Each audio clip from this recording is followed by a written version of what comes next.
Okay, so Ace and I just unearthed a little bit more up here on the North Hill and North Mountain. Dog, come really quick. He's getting bit by the bugs, so I gotta get on for him. But you can start to see here, these are spiraling out, and they spiral up as paths in elevation to this dolmen feature, and it's happening at such a predictable pace of uncovering stoneworks to that symmetry of pattern holding that it is just one thing I'm documenting as we get down to this terrace.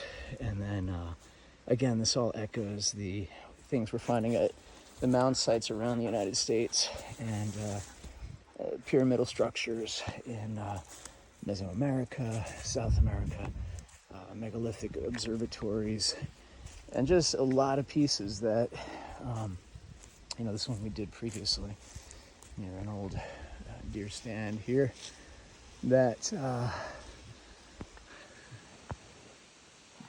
used to be a really nice location before this community was so gentrified on one level.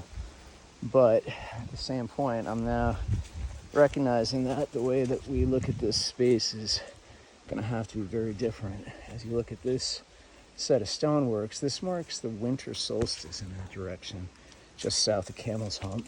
And it's a very significant set of structural stoneworks. Dog, go, ha. Good. And I'll just kind of come around on this side since we haven't really done the analysis throughout. I've done a walkthrough from the top tier, which is the dolmen up there, the north-facing solstice sunrise and the summer structure. But then we have this here, kind of a mound of stoneworks and potentially a little tiny dolmen. Not exactly sure. Lots of big pieces with angular cuts and lots of pieces that fit together magically. Quartz inclusions and just things that, you could try to pick it apart and say, well, look at this rock wall here. This is colonial. And there was a level of colonial for sure that came and stacked up the smaller stoneworks into these stoneworks. But,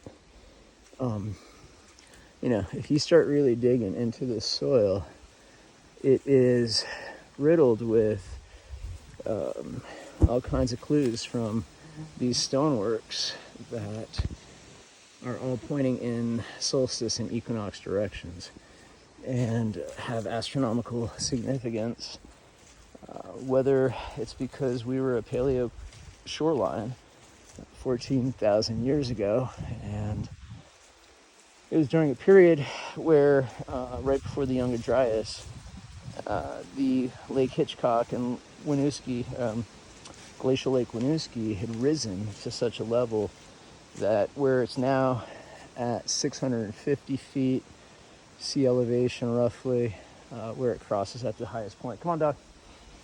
Smelling some animals. It was once up here at 1,100, 1,200 feet, depending where you're at. And when you look at how the meadow here slopes to the north, it's way beyond what you would expect for glacial till and alluvial fan from a glacial meltout over the Worcesters. So when you look at that, you think, well, somebody had to do something at some point, but the scale of it, you would know if it was with machinery, and like we would have history of it, and there really isn't history of it colonial on. So when you read the landscape, the question becomes, was it something that was carved out of there specifically, and then why? And so I always had thought about that from a vantage point. We got a little overgrown trail here, but we're gonna just jump across and skip on the bridge. But this area here has a number of large stones that would have likely have been part of the connecting structures. But keep going, dog. But then you get to the point where why would there be a large amount of earth carved to the north? And then you start to realize that it could have been a port to this North Mound here. And one of those realities is just the drop off on the topography. So if you're looking at that and the elevation, I just got to be careful here because I don't want my dog stepping on some screws of the old boardwalk. But the yeah, I mean, it's a theory. So I think that there's enough wetland structure to the north that you could see how a paleo-shoreline would have created a port access in here, and not necessarily at the meadow line, because that's all aquifer, and they used effectively gravel to ensure that there was a huge protected source here that would be constructed from the runoff behind us. Now, you can engineer it any way you like, but the way it was engineered intentionally by our ancestors was effectively so that we would have water here for mapping stars to look down into and reflect out, but also for drinking. And the sacredness of water is a component of understanding for measurements, using to level things. So, you know, there's just so many reasons why it was engineered for water. And when you understand that pattern in the landscape and how much it repeats here, not just at Meadowhouse Observatory, but throughout all of Vermont, throughout the Northeast and the Adirondacks, and then you just keep scaling it outward all around the country, all around the continent, all up and down the Americas, and then you get to a global level and you start to recognize just how much, good engineering would have been required to get all of that water from a glacial lock state, into a fully displaced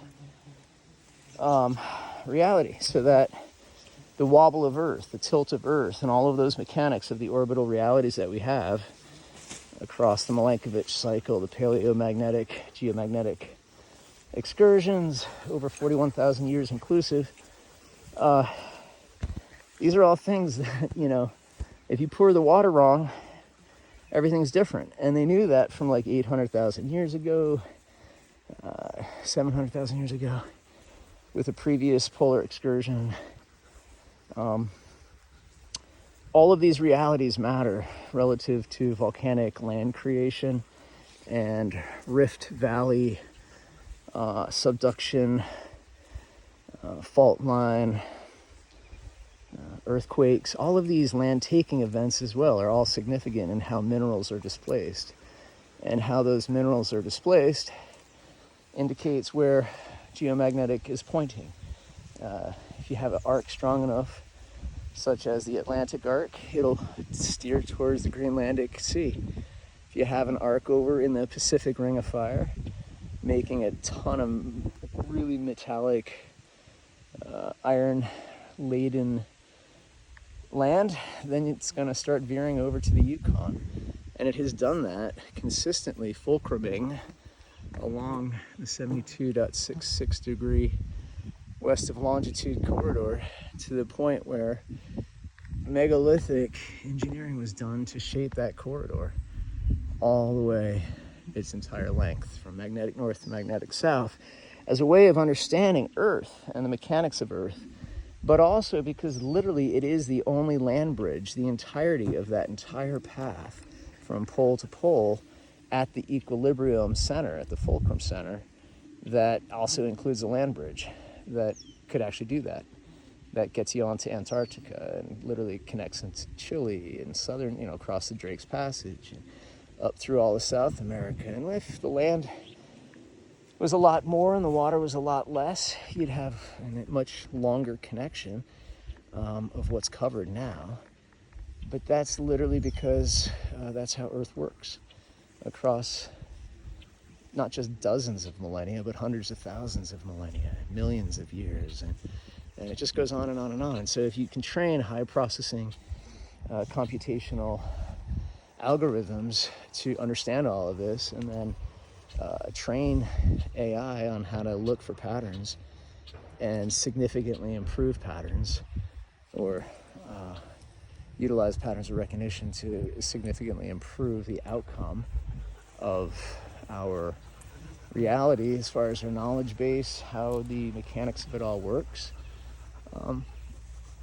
It's one of those things that we can now do, and we just pushed into the open source today with some of the hydro dynamics integrated into that equation. So I haven't really had a lot of time to take care of the farm, trying to make it work a different way this year with a lot of new information. But boy, this oak tree, this is my daughter's oak tree. We're gonna have to, I was wanting to transplant it, so we're gonna have to cut it. But all my kids have special trees that now need to get cut. However, that means we get to open up some really special stuff to a lot more perspectives and views and people that want to see, exactly what humanity once was doing. I think that's pretty cool. So I'm really excited to do some fun stuff. Hope everybody's well. Peace.